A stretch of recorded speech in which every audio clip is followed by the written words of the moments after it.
Bonjour et bienvenue. Merci de vous joindre à nous pour le jour 12 du défi 2021. Vous êtes arrivé à plus de la moitié du défi et je veux vous encourager à continuer et à terminer le défi 2021. Si jamais vous regardez cette capsule, je vous conseille d'aller voir le jour numéro 1 si vous ne l'avez pas fait et de commencer le défi 2021. Vous allez voir, ça va vous bénir de façon incroyable. Aujourd'hui, ce que je veux parler avec vous, c'est vraiment la sagesse et la direction divine pour nos vies. On se pose tous cette question, qu'est-ce que Dieu tu veux pour moi? Où est-ce que tu veux m'amener? Où est-ce que tu veux me diriger? Et je crois qu'on n'a jamais eu autant besoin de la sagesse de Dieu et de la direction de Dieu pour nos vies qu'en ces moments, avec tout ce qui se passe aujourd'hui autour de nous, dans l'actualité, dans les médias, dans les réseaux sociaux.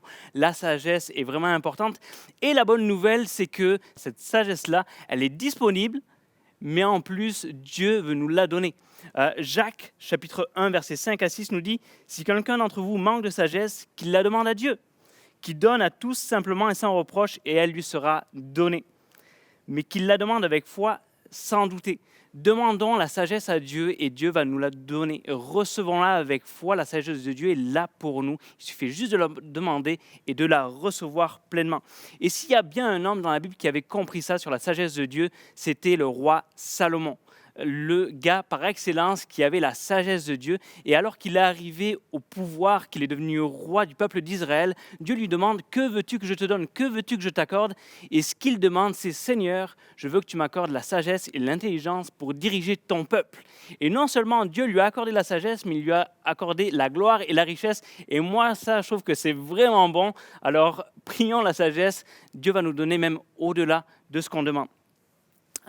Et Salomon était connu pour sa sagesse incroyable. Les gens venaient de partout autour du monde pour écouter ce qu'il avait à dire, tellement il avait des perles de sagesse. Il était tellement sage qu'il a créé le livre par excellence sur la sagesse qui s'appelle les Proverbes. Et alors qu'on parle de la sagesse et de la direction divine, il y a un verset que je veux vous partager qui se trouve justement dans Proverbes au chapitre 3 et au verset 6 qui dit « Cherche à connaître sa volonté dans tout ce que tu entreprends et il te conduira sur le droit chemin. » Demandons à Dieu sa direction pour nos vies. Et alors qu'on le fait, qu'on cherche sa volonté pour nos vies, Dieu va nous conduire, c'est certain. Mais alors qu'on est dans les promesses de la prière, voici une promesse que je veux vous partager qui se trouve dans le psaume 32, versets 6 à 8, et qui dit « Qu'ainsi tout homme pieux prie au temps convenable. Si de grandes eaux débordent, elles ne l'atteindront nullement. Tu es un asile pour moi, tu me garantis de la détresse, tu m'entoures de chants de délivrance. » Et alors qu'on vit des temps difficiles en ce moment, je crois que ces versets sont pour nous. Mais voici la promesse, juste au verset d'après. « Je t'instruirai et je te montrerai la voie que tu dois suivre. Je te conseillerai, j'aurai le regard sur toi. » Waouh, quelle promesse de savoir que Dieu a le regard sur nous, alors qu'on marche, alors que c'est difficile et qu'on demande sa direction, Dieu a le regard sur nous. Et Dieu va nous diriger de différentes façons. Il va nous diriger par sa parole, il va nous diriger par les autres, par des pasteurs, des amis, des frères et sœurs en Christ. Il va aussi nous diriger par son esprit et il peut même nous diriger par des songes, par des rêves. Mais ce que je veux voir avec vous, c'est que Dieu nous dirige par sa parole. Le psaume 119, verset 105 nous dit « Ta parole est une lampe à mes pieds, une lumière sur mon sentier. » Et souvent, on aimerait avoir tout le trajet devant nous, qui est là, qui est clair, qui est simple. Montre-moi tout, ça va être simple. Non, ce que j'aime avec cette image de la lumière à nos pieds, c'est que c'est clair ce qui est devant nous. Où est-ce que je mets mon prochain pas? Et Dieu ne nous montrera pas tout forcément pour les 10 prochaines années. Mais à chaque jour, ça nous pousse à aller dans sa présence, à aller prier, à élever la voix devant lui, de dire « Seigneur, guide-moi, montre-moi le chemin. » Juste au moins pour voir où est-ce que je mets mon prochain pas. Et Dieu va nous guider. Vous savez, c'est un peu comme quand on met le GPS dans la voiture sur nos téléphones intelligents. Le GPS nous montre la prochaine sortie, nous montre la prochaine route à prendre. Et c'est exactement ce que Dieu fait avec nous. Il nous montre souvent pas à pas comme ça, pour qu'on puisse être accroché à lui et être dépendant à ce qu'il nous dirige jour après jour. Il peut nous diriger aussi par d'autres, par des pasteurs, par des amis, par des frères, des sœurs. Justement, je souriais cette semaine alors que je savais que je devais apporter sur ce sujet-là. J'ai un ami qui m'a appelé et qui me demandait « Écoute, Stéphane, je t'appelle parce que j'ai besoin de conseils. » Et ce gars-là, c'est un homme de Dieu. C'est un gars qui prie, qui cherche la volonté de Dieu et il prie, il jeûne et il a deux situations, il a deux propositions devant lui. Il dit « Il me semble que plus je prie, plus je suis perdu. » Je ne sais pas si ça vous arrive. Moi, ça m'est arrivé que je sors du jeûne et je suis plus perdu qu'avant. Mais on a juste pris un temps ensemble et j'ai essayé de le conseiller du mieux que j'ai pu. Et je priais intérieurement, Seigneur, donne-moi ta sagesse pour le conseiller, pour être avec lui. Et on a juste discuté, on a juste échangé, partagé. Et à la fin de la discussion, il avait sa réponse. Alors Dieu peut nous diriger par sa parole, il peut nous diriger par les autres, mais il peut aussi nous diriger par son esprit. Dieu veut nous parler. Alors qu'on prie, Dieu a une parole pour nous. Dieu veut nous diriger par son esprit. J'aime beaucoup lire les actes que je lis en ce moment. Et l'apôtre Paul, alors que sa mission, c'était d'évangéliser le monde et de répandre la bonne nouvelle, voici ce que Actes 16, versets 6 et 7 nous dit.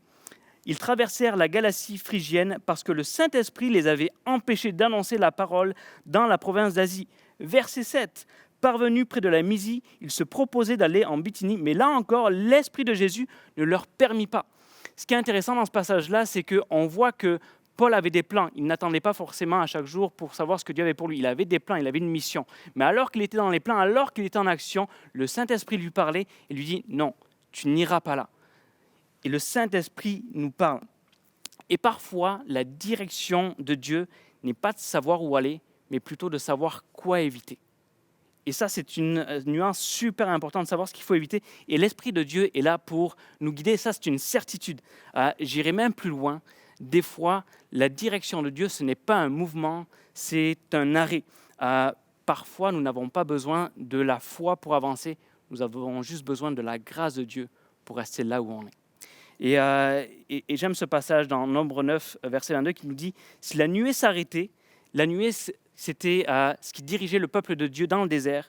Si la nuée s'arrêtait sur le tabernacle 2 jours ou 1 mois ou 1 année, les enfants d'Israël restaient campés.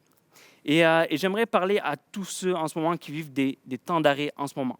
Ça peut être une perte d'emploi, ça peut être une entreprise qui est en difficulté, ça peut être un mariage qui est en difficulté. Il y a plein de choses où peut-être vous êtes en arrêt. Il y a un arrêt en ce moment, puis vous vous dites, mais Seigneur, qu'est-ce que tu veux que je fasse? Où est-ce que tu me diriges? Il me semble que je prie, que je jeûne, mais que je n'ai pas l'impression d'avancer. Et Dieu veut nous diriger. Mais ce qui est intéressant, c'est que parfois, la société nous dit, si tu n'avances pas, tu recules. Sauf que c'est notre culture qui nous pousse à ça. Et très souvent, le royaume de Dieu et sa façon d'agir sont différentes. Parfois, écoute bien ce que j'ai à dire, parfois, les détours et les arrêts de la vie sont en réalité les raccourcis et les tremplins de Dieu pour l'accomplissement des plans de Dieu pour notre vie. Ça, c'est une certitude.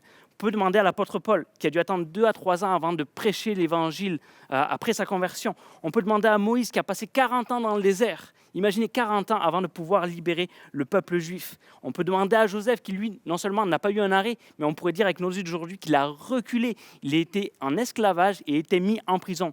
Mais dans tout ça, même s'il ne comprenait pas, il faisait confiance à Dieu. Je termine avec ce verset au psaume 37, versets 3 et 5. « Mets en l'Éternel toute ta confiance, fais ce qui est bien et dans le pays, tu demeureras en sécurité. » Verset 5, c'est à l'Éternel qu'il te faut remettre tout ton avenir et confiance et il agira. Ces temps d'arrêt, ces temps d'inconfort sont des temps où Dieu veut nous parler, où Dieu veut nous former et où Dieu veut nous préparer à ce qui est devant nous. Ne méprisons pas ces temps-là, profitons de ces temps-là où Dieu veut nous parler et surtout, refusons les mensonges de l'ennemi qui essaie de nous faire croire que nous ne sommes pas dans la volonté de Dieu. Voici 2 objectifs pour vous en terminant. Je vous propose de lire le chapitre 3 des Proverbes où on parle de la sagesse de Dieu et de la direction de Dieu. Et je vous propose aussi d'écrire 3 sujets pour lesquels vous demandez la sagesse et la direction de Dieu. Priez-les à haute voix, je vous assure, Dieu va vous diriger. Ayez confiance en lui et il va le faire. Seigneur Jésus, je veux te prier. Pour tous les amis qui nous regardent en ce moment, je te prie pour que tu puisses les diriger, pour que tu puisses leur donner sagesse dans ce que tu as pour eux. Et Seigneur, on te prie, Seigneur, que tu mettes ta lumière dans nos vies pour voir où est-ce que tu veux nous amener. Merci pour ta grâce, merci parce que tu vas nous diriger, merci parce que tu es avec nous. Et alors qu'on te confie tout notre avenir, qu'on te fait confiance, tu vas agir. C'est dans le nom précieux de Jésus que j'ai prié. Amen. Comment expliquer et comment décrire un amour si grand, si puissant que rien ne peut le contenir. Tu sais mes espoirs, Seigneur, tu sais mes craintes. Mes mots sont bien trop petits pour dire tout l'amour que j'ai pour toi. Alors entends mon cœur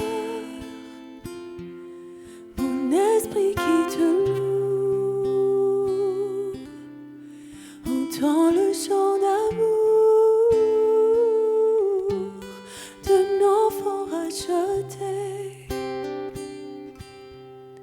Je prendrai mes faibles mots pour te dire que tu merveilleux tu es. Mais je ne pourrai pas te dire combien je t'aime. Alors entends mon cœur. Si tout comme la pluie, mes mots pouvaient couler, et si j'avais l'éternité, je ne pourrais pas m'exprimer. Mais dans les battements de mon cœur, tu entendras toujours.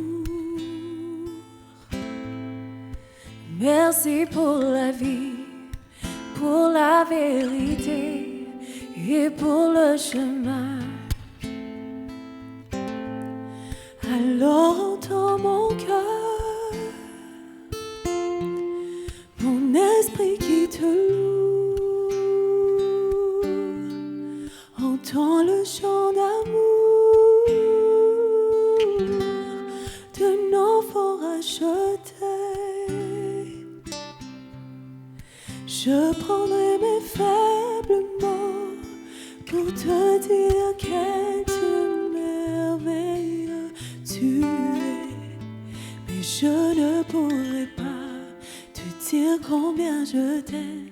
Mais je ne pourrai pas te dire combien je t'aime. Mais je ne pourrai pas te dire combien je t'aime. Alors entends mon cœur.